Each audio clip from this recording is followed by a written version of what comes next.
ராமதாஸ் கட்சியின் நிறுவனர் என்ற அடிப்படையில் மட்டுமே வழக்கு தொடர்ந்துள்ளார் என்பதால் இந்த வழக்கு செல்லாது என்று அன்புமணி தரப்பு வழக்கறிஞர் பாலு தெரிவித்துள்ளார். மாலை முரசு தொலைக்காட்சிக்கு அவர் அளித்த பிரத்யேக பேட்டியை தற்பொழுது காணலாம். பாட்டாளி மக்கள் கட்சியோட வழக்கு இன்று உயர்நீதிமன்றத்தில் விசாரணைக்கு வந்தது.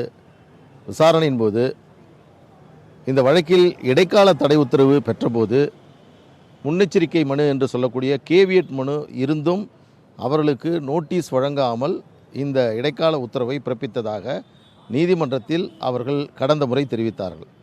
இன்று நீதிபதி அவர்களே கேவியட் மனு இந்த வழக்கு விசாரணைக்கு வருவதற்கு பின்புதான் தாக்கல் செய்யப்பட்டிருக்கிறது, எனவே அது உண்மை அல்ல என்பதை நீதிமன்றம் தெளிவுபடுத்தி தேர்தல் தேதி அறிவிக்கப்பட்ட பிறகு இதில் என்ன வாதிடுவதற்கு இருக்கிறது என்று இருதரப்பையும் நீதிபதிகள் கேட்டார்கள். என்றாலும் அவர்கள் இந்த வழக்கை கேட்க வேண்டும் என்று சொன்னபோது இந்த வழக்கினுடைய இறுதி விசாரணை வேண்டுமானால் நாளைக்கே கூட நான் எடுத்துக்கொள்கிறேன் என்று சொன்னார்.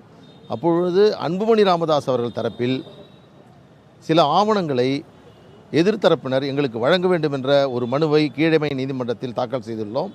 அதற்காக ஒரு வழக்கும் உயர்நீதிமன்றத்தில் பதிவு செய்யப்பட்டிருக்கிறது. அதையும் சேர்த்து நாளை விசாரிக்க வேண்டும் என்று முறையீடு செய்த பிறகு அதற்கான அனுமதியும் நீதிமன்றம் வழங்கியது. அப்பொழுது இன்றைய தேதியில் கட்சியினுடைய பொதுச்செயலாளராக வடிவேல் ராவணன் இருக்கின்ற பொழுது அவரை இந்த வழக்கில் சேர்ப்பதில் உங்களுக்கு என்ன சிரமம், என்ன உங்களுக்கு தயக்கம், அவரை சேர்ப்பதற்கு ஏன் தயங்குகிறீர்கள் என்ற கேள்வியும் அவர்கள் எழுப்பி இந்த இருதரப்பினுடைய வாதத்தையும் நாளை நான் கேட்பதற்கு தயாராக இருக்கிறேன் என்று நீதிமன்றம் இன்றைக்கு கூறி வழக்கினுடைய விசாரணையை நாளை ஒத்திவைத்திருக்கிறார்கள். அன்புமணி தரப்பில் தாக்கல் செய்யப்பட்ட வழக்கையும் நாளை விசாரிக்க இருக்கிறார்கள். இந்த வழக்கினுடைய கடைசி அந்த இடைக்கால தடை உத்தரவை நீட்டித்தும் நீதிபதி உத்தரவு பிறப்பித்திருக்கிறார். தேர்தல் தேதி அறிவிக்கப்பட்டதற்கு பிறகு இதற்கு முன்பாகவே எங்களுக்கு மாம்பழம் சின்னம் என்பது தமிழ்நாட்டிற்கும் புதுச்சேரிக்கும் வழங்கப்பட்டிருக்கிறது. புதுச்சேரிக்கான தேர்தல் நடவடிக்கை இன்றே தொடங்கி இருக்கிறது. இன்றையிலிருந்து நாமினேஷன் தாக்கல் செய்வதற்கான அறிவிப்பு தேர்தல் ஆணையத்தால் வெளியிடப்பட்டிருக்கிறது. கோட் ஆஃப் கான்டாக்ட் இப்போ நடைமுறைக்கு வந்துள்ளது. எனவே இந்த வழக்கில் மேற்கொண்டு விசாரிப்பதற்கு நீதிமன்றம் தலைவருக்கு ஒன்றுமில்லை என்றாலும் அவர்கள் தரப்பில் இதை கேட்கிறார்கள். எங்களுக்கும் அது நல்லதுதான். வடிவேல் ராவணனை இந்த வழக்கில் சேர்க்க வேண்டும் என்ற முக்கியமான கோரிக்கை இருக்கிறது.